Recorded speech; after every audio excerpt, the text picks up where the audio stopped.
Praise the Lord. தேவனுக்கே மகிமை உண்டாவதாக. மாரநாதா ரிவைவல் சர்ச் மூலமாக இந்த வார்த்தைகளை கேட்டுக்கொண்டிருக்கிற உங்கள் ஒவ்வொருவரையும் இயேசுவின் நாமத்தினாலே அன்புடன் வாழ்த்தி வரவேற்கிறோம்.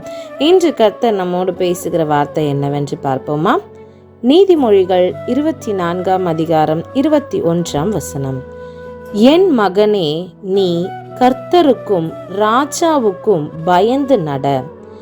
ஆம், என் அன்பார்ந்த தேவ பிள்ளைகளே, கர்த்தர் இந்த வார்த்தையில் 2 காரியங்களை நமக்கு வெளிப்படுத்துகிறார். முதலாவது, நாம் கர்த்தருக்கு பயப்பட வேண்டும். இரண்டாவது, ராஜாவுக்கு பயப்பட வேண்டும் என்று சொல்லி, கர்த்தர் முதலாவது நம்மை ஆராய்ந்து அறிகிற தேவனாயிருக்கிறார் அல்லவா?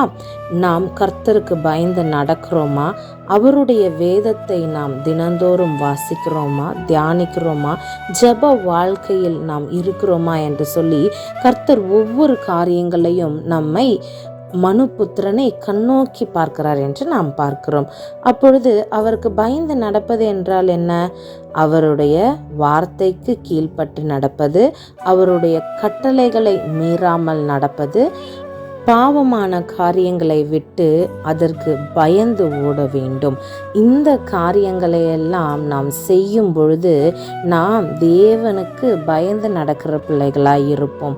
பொய் சொல்லக்கூடாது, தவறு செய்யக்கூடாது, பாவம் செய்யக்கூடாது, பிறனுக்கு விரோதமாய் பொய் சாட்சி சொல்லக்கூடாது என்று அநேக கட்டளைகளை நாம் பார்க்கிறோம். நியாயப்பிரமாணங்களுக்கும் கட்டளைகளுக்கும் நாம் பயந்து அதற்கு கீழ்ப்படிந்து நாம் நடக்க வேண்டும். தேவன் மீது நமக்கு எப்படி ஒரு பக்தி வைராக்கியம் இருக்க வேண்டுமோ அதே போல கர்த்தருக்கு பயப்படுகிற பயம் நம்மிடத்தில் காணப்பட வேண்டும். கர்த்தருக்கு பயப்படுதலே ஞானத்தின் ஆரம்பம் என்று நாம் இதே நீதிமொழிகளில் நாம் பார்க்கிறோம் அல்லவா? அவருக்கு பயப்படும் பொழுது கர்த்தர் நமக்கு ஞானத்தை அருளுகிற தேவனாயிருக்கிறார்.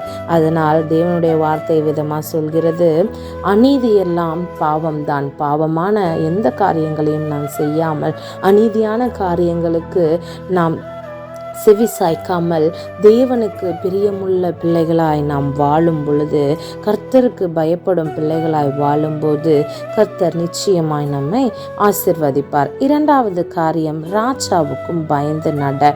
நம்மை வழி நடத்துகிற, அதாவது நம்ம தேசத்தை வழி நடத்துவதற்கு ஒவ்வொரு ராஜாக்களை தேவன் ஏற்படுத்தி இருக்கிறார். ராஜாக்களை தள்ளி ராஜாக்களை ஏற்படுத்துகிறவர் நம்முடைய தேவன்.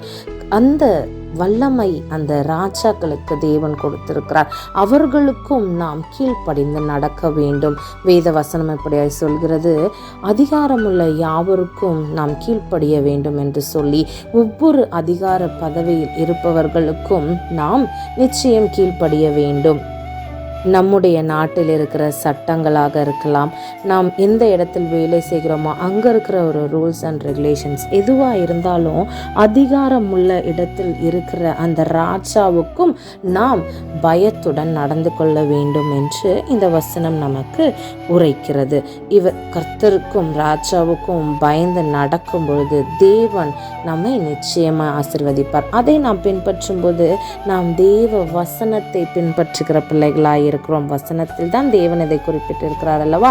என் மகனே, நீ கர்த்தருக்கும் ராஜாவுக்கும் பயந்து நட என்று சொல்லி, அப்ப ஆண்டவருக்கும் மனுஷங்களாகிய அதிகாரத்தில் இருக்கிறவர்களுக்கும் நாம் பயந்து நடக்கும் பொழுது வேத வசனத்தை நிறைவேற்றுகிறவர்களாய் நாம் இருக்கிறோம். வேத வசனத்திற்கு கீழ்ப்படிந்து நடக்கிற பிள்ளைகளாய் நாம் மாறுகிறோம்.